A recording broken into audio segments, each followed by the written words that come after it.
আসসালামু আলাইকুম প্রিয় বন্ধুরা, এটা সেই মহান সত্তা যিনি রাতের বেলা তোমার আত্মাকে তোমার দেহ থেকে নিয়ে যান এবং দিনের বেলা যা কিছু তুমি করো সে তার খবর রাখেন। তারপর তিনি তোমাকে সকালবেলা পুনরায় জাগিয়ে দেন, যেন এই প্রক্রিয়ার ধারাবাহিকতা বজায় থাকে এবং তোমার জীবন সম্পূর্ণ হয়।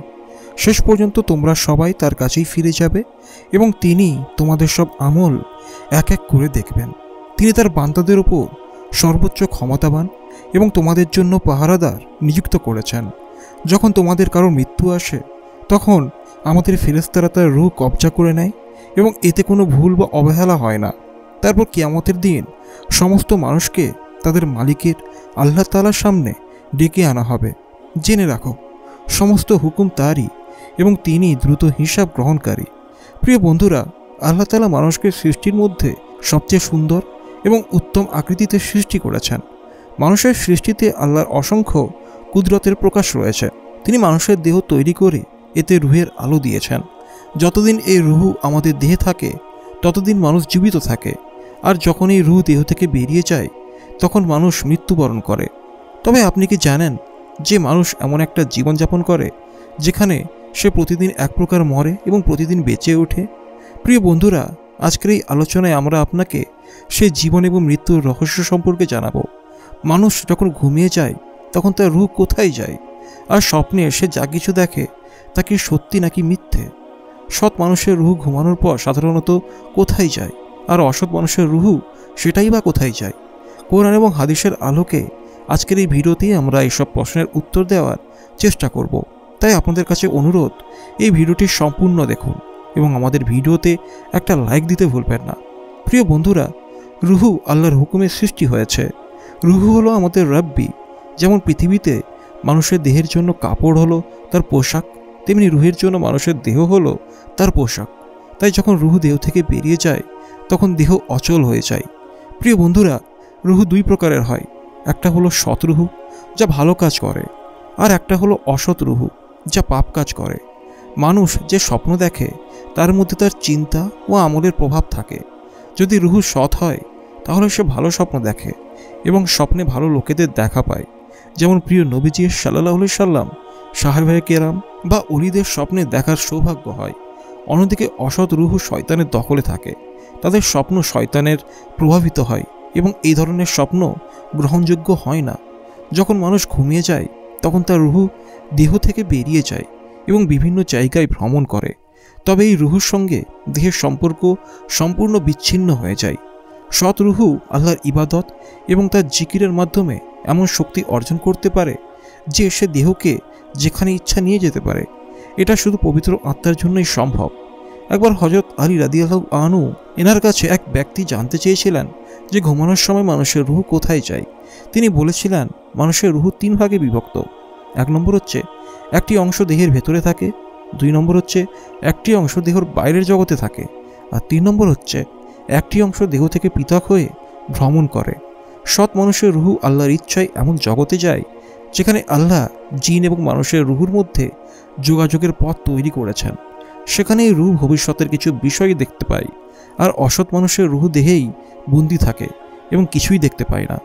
আল্লাহ পবিত্র রুহুকে এমন জ্ঞান দেন যার মাধ্যমে সে যে কোনো জায়গায় যেতে পারে। এই রুহু আল্লাহর সন্তুষ্টি অর্জন করলে সমস্ত বাধা থেকে মুক্ত হয়। প্রিয় বন্ধুরা, মানুষের স্বপ্ন এবং রুহের সম্পর্ক তার আমলের উপর নির্ভরশীল। যার চিন্তা ভালো তার স্বপ্ন ভালো হয়, আর যার চিন্তা খারাপ তার স্বপ্ন খারাপ হয়। আল্লাহ তাআলার কাছে প্রার্থনা যেন আমাদের সৎ কাজ করার তৌফিক দিন এবং প্রিয় নবীজি সাল্লাল্লাহু আলাইহি সাল্লামের দেখানো পথে চলার তৌফিক দান করুন। বন্ধুরা, যদি আমরা এই ভিডিওটিকে একটু অ্যানালাইসিস করি তাহলে প্রথম পয়েন্টে আমরা জানব রুহের সৃষ্টি এবং তার স্বভাব।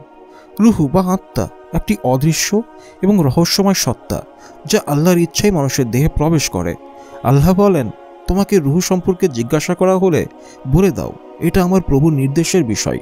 রুহু হলো আল্লাহর নির্দেশে সৃষ্ট এক ধরনের আত্মিক সত্তা। এটা আমাদের দেহকে প্রাণবন্ত করে। দেহ যতই সুগঠিত হোক না কেন, রুহু ছাড়া এটা অচল এবং অকেজো। দুই নম্বর পয়েন্ট হচ্ছে ঘুম এবং মৃত্যু প্রতিদিনের এক অনুশীলন। ঘুমকে ইসলামে ছোট মৃত্যু বলা হয়। এটা মানুষের দৈনন্দিন জীবনে মৃত্যুর একটা ক্ষুদ্র চিত্র তুলে ধরে। কোরআনে আল্লাহ বলেছেন, আল্লাহ তোমাদের প্রাণ হরণ করেন রাতে, আর যা কিছু তোমরা দিনে করো সে তা জানেন। ঘুমানোর সময় মানুষের রুহু তার দেহ থেকে সাময়িকভাবে বেরিয়ে যায়। এই অবস্থায় মানুষের রুহু আল্লাহর হুকুমে দেহের সঙ্গে এক সংযোগ বজায় রাখে। যদি আল্লাহ চান তিনি রুহুকে আবার দেহে ফিরিয়ে দেন, ফলে মানুষ জেগে ওঠে। আর যদি না চান তখন সেই রুহু দেহে আর ফিরে আসে না। এটাই মৃত্যুর অবস্থা। রুহের ধরন: সৎ এবং অসৎ রুহু। ইসলামের দৃষ্টিতে রুহু দুই প্রকার। একটা হচ্ছে সৎ রুহু, এটি আল্লাহর নির্দেশ মেনে চলে এবং সৎ কাজের প্রতি মনোনিবেশ করে। 2 নম্বর হচ্ছে অসৎ রুহু, এটা পাপের প্রতি আকৃষ্ট হয় এবং শয়তানের প্রভাবে কাজ করে।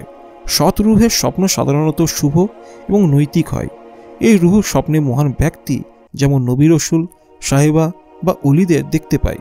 অন্যদিকে অসৎ রুহের স্বপ্নে শয়তানের দ্বারা প্রভাবিত হয় এবং সাধারণত বিভ্রান্তিকর বা অশুভ হয়। 4 নম্বর পয়েন্ট হচ্ছে রুহের ভ্রমণ এবং স্বপ্ন। ইসলামী চিন্তাধারায় রুহের ভ্রমণ এবং স্বপ্নের বিষয়টি গভীরভাবে আলোচিত। সৎ রুহু ঘুমের সময় আল্লাহর নির্দেশে এমন জগতে যায় যেখানে আল্লাহর নূর বা সৎ আত্মাদের উপস্থিতি থাকে।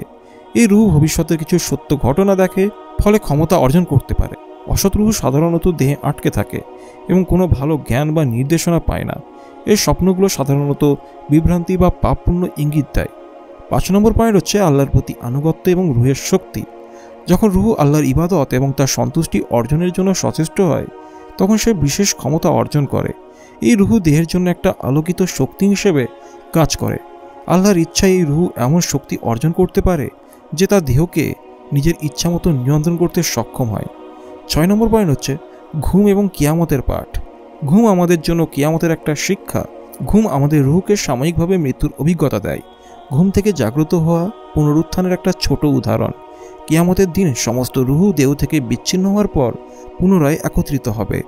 7 নম্বর পয়েন্ট হচ্ছে স্বপ্নের তাৎপর্য। স্বপ্ন ইসলাম একটা গুরুত্বপূর্ণ স্থান দখল করে। এটা রুহের অবস্থা এবং আমলের প্রতিফলন। সৎ রুহের লক্ষণ: এটা আল্লাহর পক্ষ থেকে একটা দান। অশুভ স্বপ্ন: এটা শয়তানের প্রভাবিত এবং মানুষের পাপের ইঙ্গিত বহন করে। 8 নম্বর পয়েন্ট হচ্ছে জীবনের বার্তা। প্রতিদিনের মৃত্যুর শিক্ষা। প্রতিদিন ঘুমের মধ্য দিয়ে মানুষ এক ধরনের মৃত্যু ও পুনর্জীবনের অভিজ্ঞতা লাভ করে। এটা আমাদের মনে করিয়ে দেয় যে আমাদের প্রতিটি দিনই আল্লাহর কাছে আমানত। সৎ জীবনযাপনের জন্য এই বিষয়টি আমাদের উদ্বুদ্ধ করে। প্রতিদিন ঘুমানোর আগে আমাদের আত্মসমালোচনা করা উচিত। আজকের দিনটা কেমন গেল? আমি কি আল্লাহর সন্তুষ্টি অর্জন করতে পেরেছি? 9 নম্বর পয়েন্ট হচ্ছে রুহের সঙ্গে আল্লাহর সম্পর্ক। রুহ সরাসরি আল্লাহর হুকুম ও ইচ্ছার সঙ্গে সংযুক্ত। এই বিশেষ সংযোগের মাধ্যমে মানুষ আল্লাহর নৈকট্য লাভ করতে পারে। আল্লাহর ইবাদতের মাধ্যমে রুহের উন্নতি। ইবাদত এবং আল্লাহর জিকির রুহকে পবিত্র এবং শক্তিশালী করে তোলে। এমন রুহ আল্লাহর নির্দেশ পালন করার মাধ্যমে তার সন্তুষ্টি অর্জন করতে সক্ষম হয়। পাপ রুহকে দূষিত করে। পাপের দ্বারা রুহ দুর্বল হয় এবং শয়তানের দাসত্বে চলে যায়। এমন রুহ আধ্যাত্মিক অন্ধকারে নিমজ্জিত থাকে এবং সৎপথ থেকে বিচ্যুত হয়। 10 নম্বর পয়েন্ট হচ্ছে রুহের শিক্ষা, জীবনের মূল লক্ষ্য। রুহের স্বভাব এবং তার কার্যক্রম আমাদের মনে করিয়ে দেয় যে পৃথিবীতে আমাদের প্রকৃত লক্ষ্য হলো আল্লাহর ইবাদত করা এবং তার সন্তুষ্টি অর্জন করা। আল্লাহ বলেন, আমি জিন ও মানবজাতিকে শুধুমাত্র আমার ইবাদতের জন্য সৃষ্টি করেছি। রুহের শিক্ষাগুলো আমাদের পরকালীন জীবনের জন্য প্রস্তুতি নেওয়ার গুরুত্বপূর্ণ নির্দেশনা দেয়। প্রতিদিন ঘুমের মাধ্যমে আমরা আল্লাহর হুকুমে রুহের ক্ষমতা ও দুর্বলতা উপলব্ধ করতে পারি। আমাদের জীবন মৃত্যুর পরেও একটি অবিচ্ছিন্ন ধারাবাহিকতা যা আমাদের আমল দ্বারা নির্ধারিত হবে। রুহের প্রকৃতি এবং তার কার্যকলাপ আমাদের জীবনের গভীরতম সত্যগুলো উপলব্ধি করতে সহায়তা করে। আমরা প্রতিদিন ঘুমের মাধ্যমে মৃত্যুর প্রাথমিক রূপ এবং পুনর্জন্মের একটি ক্ষুদ্র চিত্র অনুভব করি। সৎ জীবনযাপন এবং আল্লাহর সন্তুষ্টি অর্জনই রুহের প্রকৃত লক্ষ্য। আল্লাহ আমাদের সবাইকে সৎ পথে চলার এবং রুহের পবিত্রতা বজায় রাখার তৌফিক দান করুন। আমিন। তো বন্ধুরা, এই ছিল ভিডিওটি ভালো লাগলে অবশ্যই একটি লাইক করবেন, আর চ্যানেলে যদি নতুন হয়ে থাকেন তাহলে অবশ্যই চ্যানেলটিকে সাবস্ক্রাইব করে বেল আইকন প্রেস করবেন। তো চলুন, দেখা হবে পরের ভিডিওতে। আসসালামু আলাইকুম।